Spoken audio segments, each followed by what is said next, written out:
साल तक सरकार चलाने के बाद कथित जमीन घोटाले में घिरे हेमंत सोरेन को मुख्यमंत्री की कुर्सी से हटना ही पड़ा। 6 घंटे से अधिक समय तक पूछताछ के बाद ईडी ने हेमंत सोरेन को गिरफ्तार कर लिया। 15 नवंबर 2000 को अस्तित्व में आए झारखंड में अब तक 6 नेता सीएम बने और इनमें से 3 की गिरफ्तारी हो चुकी है। 2.5 दशक के इतिहास में झारखंड में अब तक 3 बार राष्ट्रपति शासन भी लग चुका है, जबकि एक ही सीएम रघुबर दास 5 साल का कार्यकाल पूरा कर थे। झारखंड में अब तक 6 मुख्यमंत्री बने हैं, इनमें से 3 गिरफ्तार हुए। हेमंत सोरेन से पहले उनके पिता शिबू सोरेन और मधु कोड़ा गिरफ्तार हो चुके हैं। बाबूलाल मरांडी, अर्जुन मुंडा और रघुवर दास को ऐसी स्थिति का सामना नहीं करना पड़ा। तीनों बीजेपी के ही मुख्यमंत्री रहे हैं। तो चलिए हेमंत सोरेन की कहानी पर वापस आते हैं। जमीन घोटाले में गिरफ्तार हेमंत सोरेन ईडी के जाल से निकलने के लिए अब क्या कर रहे हैं? झारखंड के पूर्व मुख्यमंत्री और जेएमएम नेता हेमंत सोरेन ने सुप्रीम कोर्ट का दरवाजा खटखटाया है। उन्होंने ईडी से बुधवार को गिरफ्तार किया है। ईडी ने उन्हें हेमंत सोरेन की याचिका पर कोई सुनवाई होगी या नहीं। वरिष्ठ वकील कपिल सिब्बल ने हेमंत सोरेन की गिरफ्तारी का मसला सुप्रीम कोर्ट में रखा है। चीफ जस्टिस डीवाई चंद्रचूड़ ने शुक्रवार को सुनवाई की बात भी कही है। इस पर सॉलिसिटर जनरल ने सुप्रीम कोर्ट को बताया कि सोरेन ने ऐसी ही याचिका हाई कोर्ट में भी दाखिल की है। इसके बाद सिब्बल ने कहा कि सोरेन हाई कोर्ट से याचिका वापस ले लेंगे। ईडी के अधिकारी पूर्व सीएम हेमंत सोरेन को लेकर कोर्ट पहुंच गए हैं, जहां जमीन घोटाले मामले में सुनवाई हो रही है।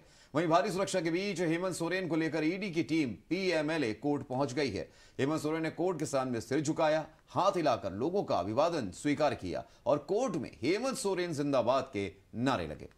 बिल्कुल बता दें कि ईडी ने हेमंत सोरेन की 10 दिनों की रिमांड मांगी है। वहीं कानून व्यवस्था को देखते हुए राज्य में 150 जगहों पर सुरक्षा बलों की तैनाती कर दी गई है। हेमंत सोरेन की गिरफ्तारी के बाद झारखंड में राजनीतिक हलचल काफी तेज होती जा रही है। अब सूत्रों के हवाले से जानकारी यह भी आ रही है कि जेएमएम कांग्रेस और आरजेडी के विधायक आज हैदराबाद जाएंगे। उससे पहले ये विधायक राजभवन जाएंगे। इस समय रांची सर्किट हाउस में सभी विधायक मौजूद हैं।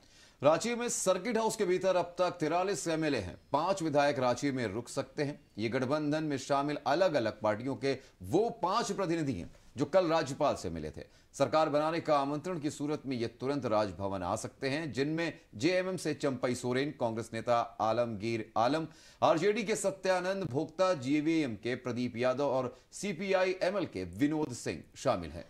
बिल्कुल, जब से कल से हेमंत सोरेन की गिरफ्तारी हुई है तब से सियासी सरगर्मियां बढ़ गई हैं। जहां एक तरफ बीजेपी जो है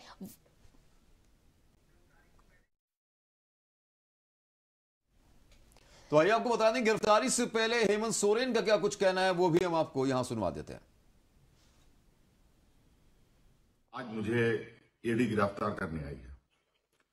दिन भर हमसे पूछताछ करने के बाद, समय बिताने के बाद सुनियोजित ढंग से मुझे गिरफ्तार करने का उन लोगों ने फैसला सुनाया। और किस विषय पर? ऐसे विषय पर जो चीजें मुझसे जुड़ी ही नहीं है। मुझ पर 8.5 एकड़ जमीन का मालिक होने का इनका दावा है और भूयरी जमीन किया, जो जमीन कभी बिकती ही नहीं और कहीं सबूत नहीं मिला। दिल्ली में भी इन लोगों ने छापे मारकर हमारी जो छवि खराब करने की कोशिश की और आज अंतोगत्वा ये सुनियोजित तरीके से दिन भर ये योजनाबद्ध तरीके से आए, समय काटे और उनको पता है कि शाम के वक्त कोर्ट कचहरी बंद हो जाता है और उन लोगों ने अपने योजना के अनुसार मुझे अरेस्ट करने का निर्णय सुनाया। मैं कोर्ट के निर्णय पर बिल्कुल सर्वमान्य के साथ उसका सम्मान करता हूं। अभी मैं कोर्ट में जा रहा हूं, लेकिन मुझे नहीं लगता है कि मुझे इतना वक्त मिलेगा, क्योंकि आपको पता है कि व्यवस्थाएं देश के अंदर किस तरीके से चलती हैं। आज एक लोकप्रिय सरकार, एक आदिवासी अपने ताकत के बल पर जीतकर सरकार बनाकर राज्य की जनता का सेवा कर रहा था। आज लगता है ये वक्त अब मेरे लिए खत्म हो रहा है। अब एक नई लड़ाई हमें लड़नी पड़ेगी, ऐसे सामंती विचारों के साथ और ऐसे तंत्रों के साथ जो निर्दोष लोगों को, गरीब निरीह आदिवासी दलित पिछड़ों के ऊपर जो अत्याचार करते हैं उनको मजबूत भी करेंगे और उनके लिए संघर्ष भी करेंगे।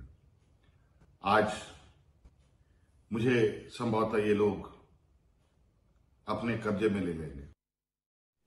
तो आप हेमंत सोरेन को सुन रहे थे जब उनकी गिरफ्तारी से पहले उन्होंने ये सारी बातें कही थी। तो आज की चौथी खबर पर